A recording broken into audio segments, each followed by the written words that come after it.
Good morning, everybody. Welcome to our 5th through 8th gathering. Let me ask you a quick question, okay? How many of you are beach people? By show of hands. You love the beach, the water, seeing the water on the horizon that seems to go on forever, the sand. How many of you are mountain people? By show of hands. Raise your hands.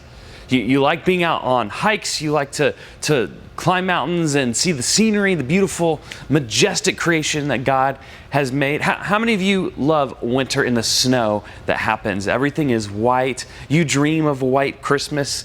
Or maybe, how about this? How many of you just love going to all kinds of national parks? It can be a warm climate, cold climate, rainy, sunny, doesn't matter. You just like being out in nature, seeing all the beauty that God has made in these national parks. I've been to Yosemite before, and it is gorgeous out in California. If you ever get the chance to go, I strongly recommend it. There's lots of great national parks all over the world, and most of us enjoy going and at least getting to see different parts of the country and all that cool stuff. I'll never forget the very first time that I saw a mountain. It looks completely different in person than it does like on TV. Or the first time I went to the beach and I saw that endless ocean horizon. Just beautiful. Seeing storms off in the distance, miles away, but yet sunny where you're at. It's beautiful. It's kind of breathtaking. But some of my favorite memories of being out in nature are at places like camp. I didn't grow up in this area, so I didn't grow up at Camp Allendale, although I love Camp Allendale. My home church camp is a place called Maranatha Bible Camp in Mount Vernon, Missouri. And it's beautiful there. And mostly because of all the memories that I have there. I remember my dad was in youth ministry, so I was at that camp quite a bit growing up. And a lot of times just because my dad brought me along, even if it wasn't for my age group. And so in my spare time, I would just go and walk the trails. I'd be out in the woods. I'd be walking nature. It was before phones, so my mind could just be filled with my own imagination. And I remember feeling the presence of God so much closer to me in those times than in any other time in my life. Because there's something about being out there that just made me feel closer to God. Hearing the animals in the woods, seeing the leaves in different seasons, just being out, feeling the sunshine, getting that vitamin D, and being free from every other distraction. Something beautiful about that. I hope you guys can relate with me on that. Hopefully you've had an experience like that before. And as it turns out, nature is supposed to make us feel like that. There are scientific studies on how even just looking at pictures of nature can help boost your mood and reduce stress. Fighting with your best friend, stressed about your next test, dealing with a lot of issues at home, boom. Nature.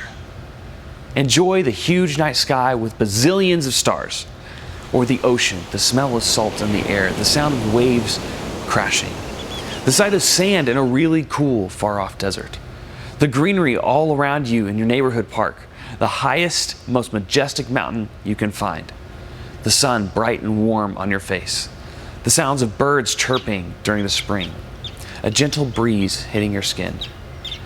It may not make all your problems go away, but nature definitely has a way of making them feel smaller, at least for a moment.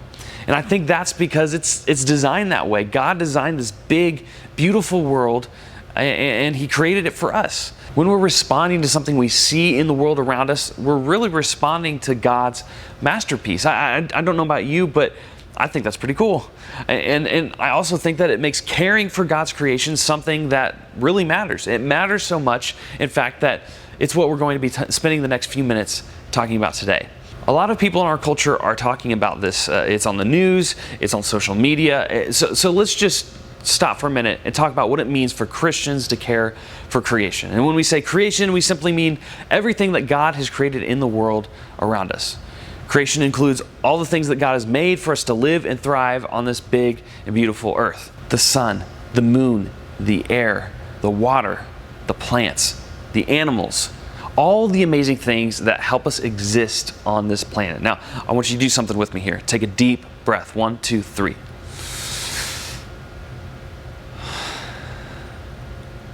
The oxygen you just breathed in, God made that. You know, essential oils, maybe your parents diffuse that from time to time.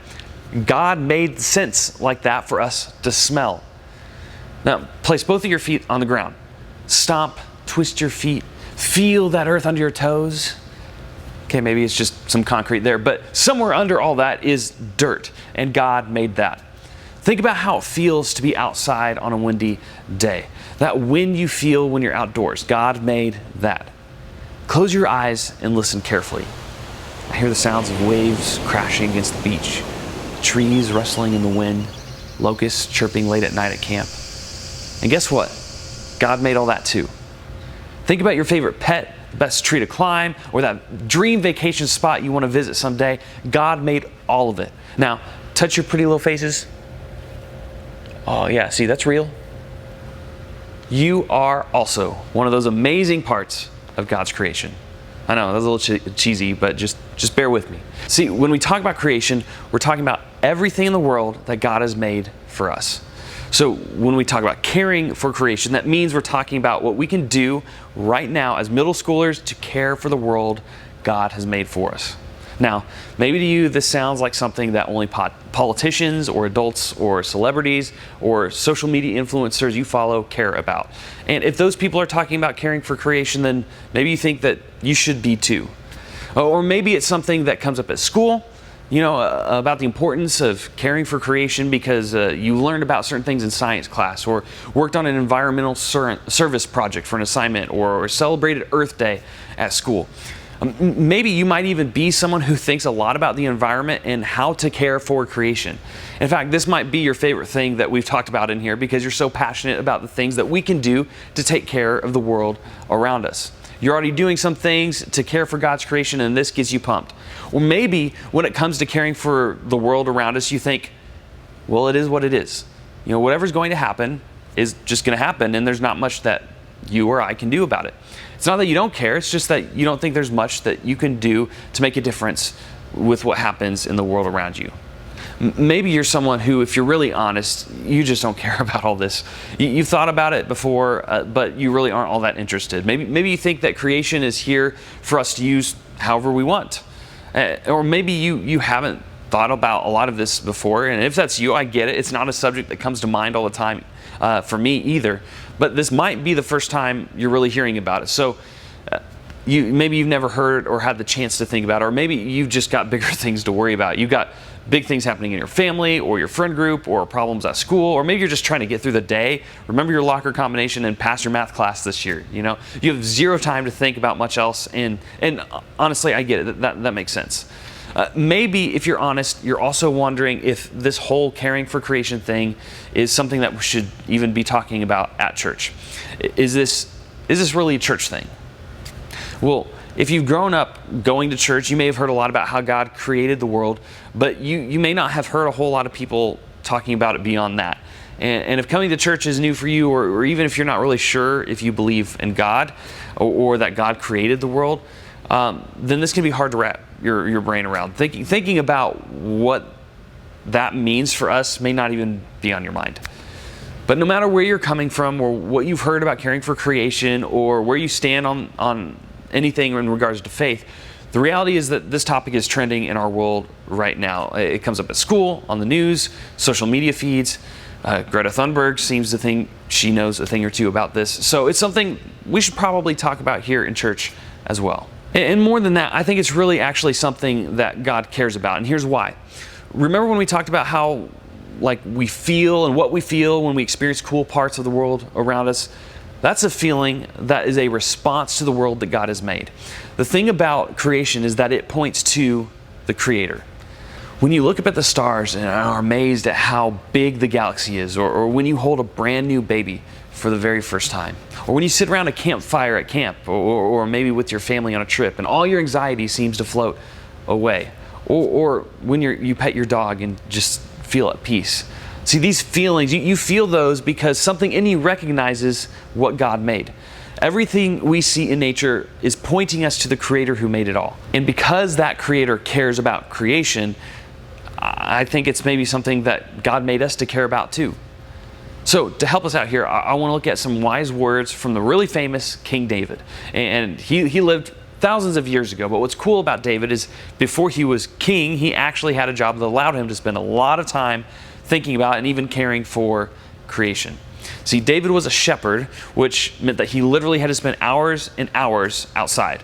He used that time to do what shepherds do, take care of the sheep. He probably got up early with the sunrise, spent most of his day out in the fields with sheep, and camped out near them under the beautiful night sky. In other words, David had a lot of time to experience the world that God had made around him. And after he became king, David wrote down a lot of prayers, thoughts, and even poems to reflect on what he experienced and learned about God. And these are called Psalms. And in one of the Psalms that David wrote, we find some of the things that he learned to be true about creation. Check out what he wrote here. The earth is the Lord's and everything in it, and all who lived in it. For he founded it on the seas and established it on the waters. So right away, I think what David wrote helps us answer one of our really important questions about caring for creation. Why should we care about it? His answer is simply because God made it. The fact that God made the earth and everything in it makes it important to us. Every part of the world around us was made and formed by God. And that gives it value. That makes it good. And that's what makes it worth talking about and caring about here at church. See, when we look back at the whole way that God made the world, we find example after example of everything God created. And not only that, but each and everything God made along the way is called good. As we go through Genesis chapter 1, we see all the things. We see that God made light and called it good. Land, good. Sea, good. Plants, good. Fruit trees, good. Sun, moon, stars, all good. Fish, birds, sea creatures, good. Animals, good. People, good. Then to sum it all up, the creation story ends like this. God saw all that he had made, and it was very good. Not just good, but very good. That's what God thinks of all the creation. So when we see something in creation that we think is very good, it's because creation is. That's how God made it. And when we think of all creation that way, I think it changes something for us. Well, think about it like this. What would you call very good in your own life right now? Maybe it's the house you live in, or the newest pair of shoes you just bought, or maybe it's your team, or even your best friend, whatever it is. When you think something is very good, you treat it that way. You take care of it because it has value to you. You think it's very good and you want it to stay that way. And the same is true with God's creation. When we recognize that all of creation was made by a creator and that creator sees it as valuable, we start to change the way we appreciate it. We might even change the way we treat it. We'd begin to treat creation like God created it. And that's actually the point.